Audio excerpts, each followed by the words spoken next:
அட்டப்பாடி மலை உச்சியிலே ஆகாய குளிரும் நாடு இரவிலே யாரும் இல்லாத ஒரு வனத்தினிலே அதிசயம் கண்டு நான் ஆனந்தம் கொண்டேன். நிலவின் ஒளி பொழியும் அழகினிலே நீல நிலத்தில் ஒரு குளம் கண்டேன். குளத்தின் நடுவில் தங்க மலர்கள் கண்டேன். தங்க தாமரைகள் மேலே பவள கிளிகள் கண்டேன்.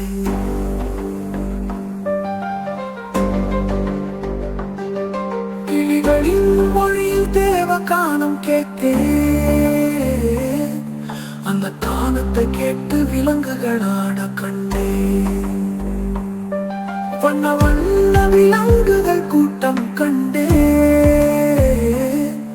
அவைகள் ஆட்டத்தில் ஆழமான அன்பை கண்டேன். கிளிகளின் மொழியில் தேவ கானம் கேட்டேன். அந்த கானத்தை கேட்டு விலங்குகளாட கண்டேன். வண்ண வண்ண விலங்குகள் கூட்டம் கண்டேன். அவைகள் ஆட்டத்தில் ஆழமான அன்பை கண்டேன். புலிகளுக்கு மான்கள் முத்தமிட கண்டேன். மான்களுக்கு மீன்கள் கதைகள் சொல்ல கண்டேன். அந்த மீன்களின் கதைகளை நானும் கேட்டேன். அந்த குளத்துக்குள் பாராள வழியும் கண்டேன்.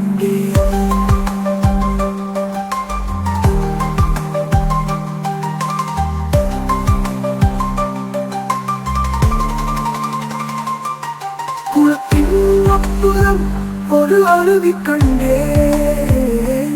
அருவியில் பவானி தாயின் தங்க முகமும் கண்டேன். அவள் கால்களில் விழுந்த நீரில் நான் குளித்து வந்தேன். அந்த அம்மாவின் மடியில் நல்ல கனவும் கண்டேன். நீரோடை கரைகளில் வண்ண மரங்கள் கண்டேன். அந்த மரங்களில் வண்ண வண்ண குரங்குகள் கண்டேன். அந்த குரங்குகள் கைகளில் தங்க பழங்கள் கண்டேன். அந்த பழங்களின் சுவையில் நான் அமுதம் உண்டேன். மூன்றடி வயதில் தென்னை மரங்கள் கண்டேன். அதன் உச்சியில் தங்க குடங்கள் கண்டேன். குடங்களில் தரத்தரமான கள்ளு கண்டேன். அந்த கள்ளு குடித்த நான் மயக்கமானேன். மயக்கம் தெளிந்ததும் ஒரு குகையை கண்டேன். அங்கே வன தேவதைகள் வீடும் கண்டேன். வன தேவதையின் மருந்தும் உண்டேன். அவள் கரங்கள் பட்டதும் போதை தெளிந்து விட்டேன்.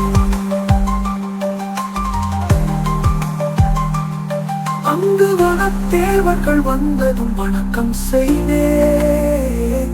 அவர்கள் கால்களில் விழுந்து நான் ஆசி பெற்றேன். ஒரு தங்க புல்லாங்குழல் பரிசும் பெற்றேன். அந்த பரிசுடன் தங்க பழங்கள் பெற்றேன்.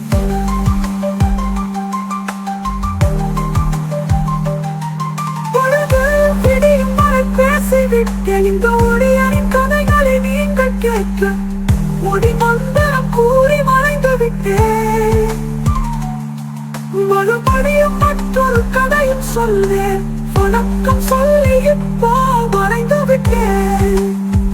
அட்டப்பாடி அழகில் சொர்க்கம் கண்டேன். தப்பாடி அழகில் பூலோகத்தில் சொர்க்கம் கண்டேன்.